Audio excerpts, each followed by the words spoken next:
Bom, primeiro que eu acho que o Renan é o único capaz de vencer o Lula no segundo turno. Eu não vejo o Zema com nenhuma projeção nacional e chance de crescer, Caiado menos ainda. Ambos são amplamente conhecidos nacionalmente, mas têm intenções de voto muito baixas por seu nível de conhecimento. O Renan tem a maior proporção de desconhecimento e ainda assim está na frente dos dois, 7% já na última pesquisa Atlas, com perspectiva de crescimento nas próximas pesquisas das próximas semanas.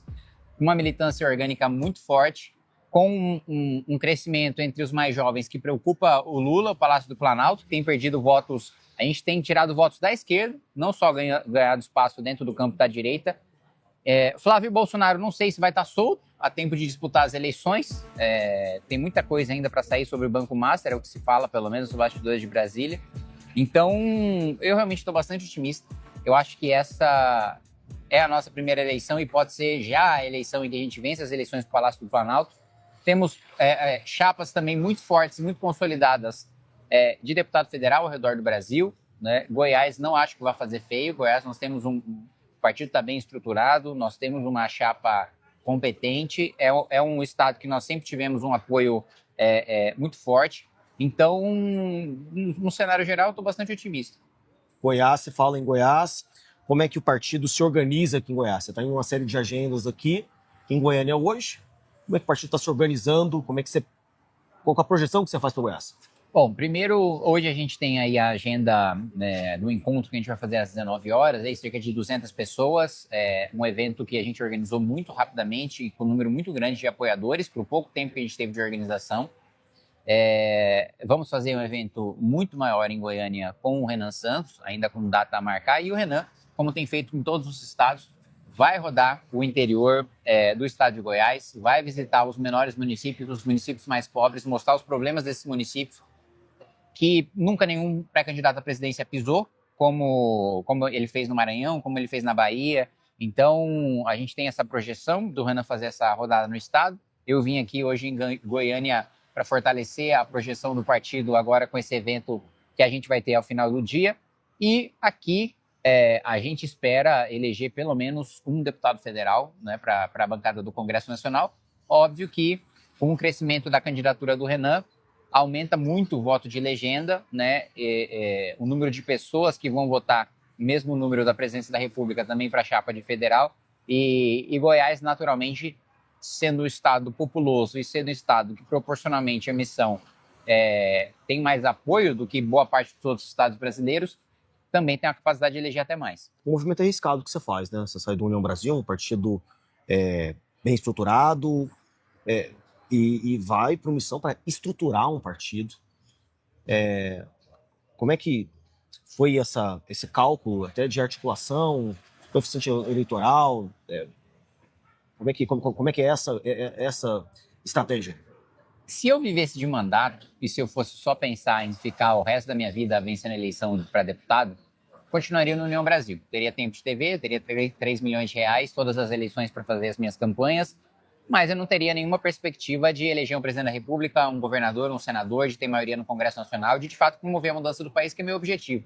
Não é ficar tendo mandato o resto da minha vida para fazer pequenas mudanças que um deputado consegue fazer sem um partido, sem uma bancada, sem eleger um presidente da República. Então, eu não diria para você que foi um movimento arriscado, porque o meu maior risco seria correr o risco de ficar refém de partidos que não têm a agenda que eu acredito pro resto da minha vida.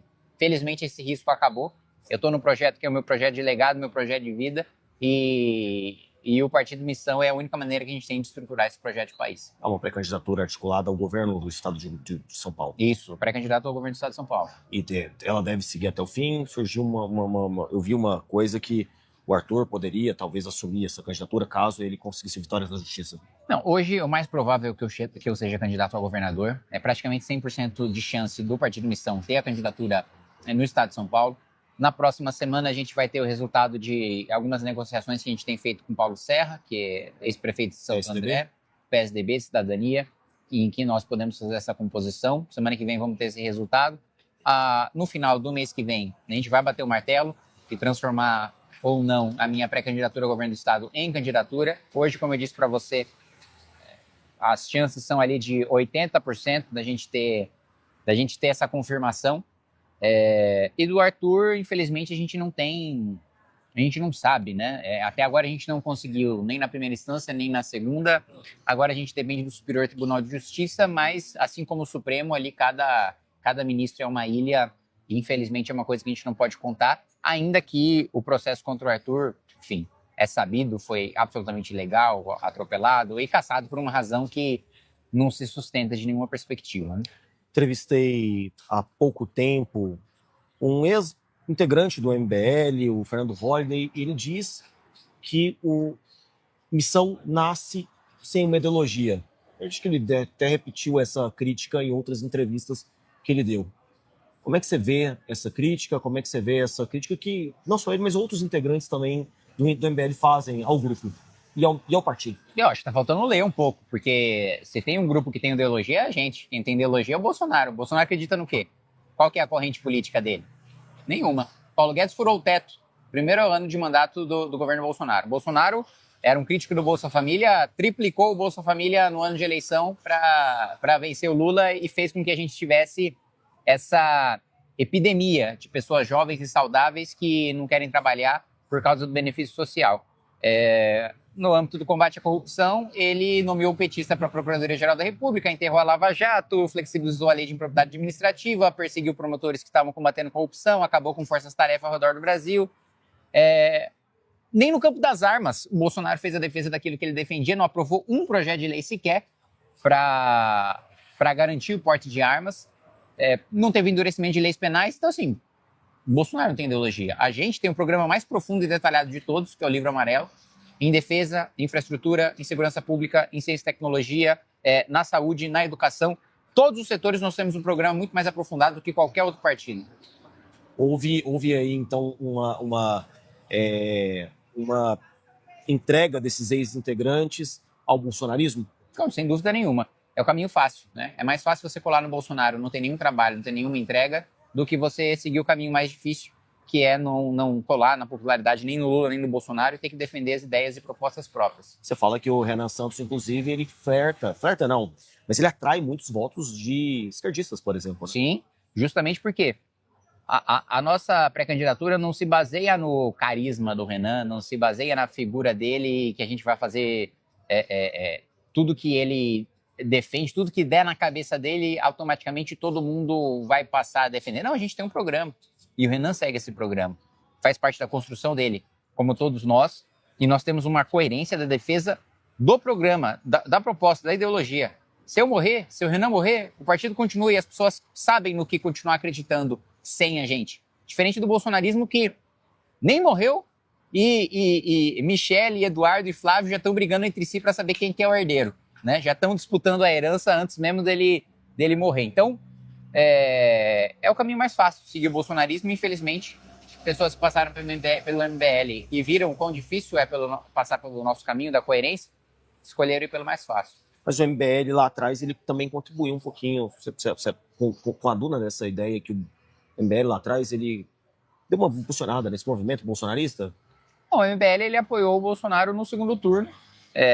Naturalmente, a gente tinha acabado de sair das manifestações pelo impeachment, tinha uma esperança de que ele fosse fazer um governo minimamente decente. Tentamos todas as alternativas no primeiro turno, fracassamos, né? Fomos ali com a pré-candidatura do Flávio Rocha à presidência, não conseguimos emplacar. Tentamos depois com o Álvaro Dias, não conseguimos avançar. Bolsonaro foi o que sobrou contra o PT, a gente tinha esperança de que ele fosse enterrar o PT de vez. Pelo contrário, ele reviveu o PT. Então, qual que é a projeção por missão, então, nacionalmente agora? Qual que é a projeção que vocês fazem, não só para Goiás, mas aumentar bancadas, criar bancadas, construir essa bancada para os próximos anos? Como é que o Missão e o MBL projetam 2030 e os próximos anos?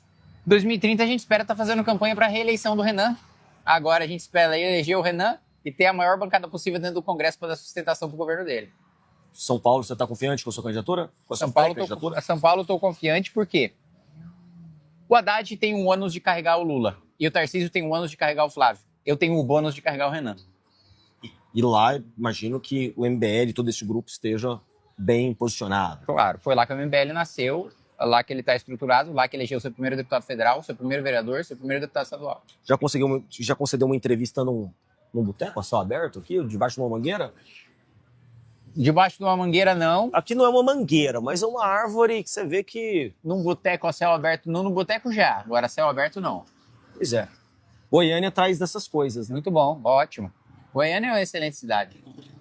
Não é a primeira vez que você vem? Quanto foi a última vez que você veio pra cá? Todo ano eu venho, faz 2 anos, 12 anos que eu venho para Goiânia. 12 anos também, todo ano pra cá? Desde que surgiu o MBL, eu tô aqui.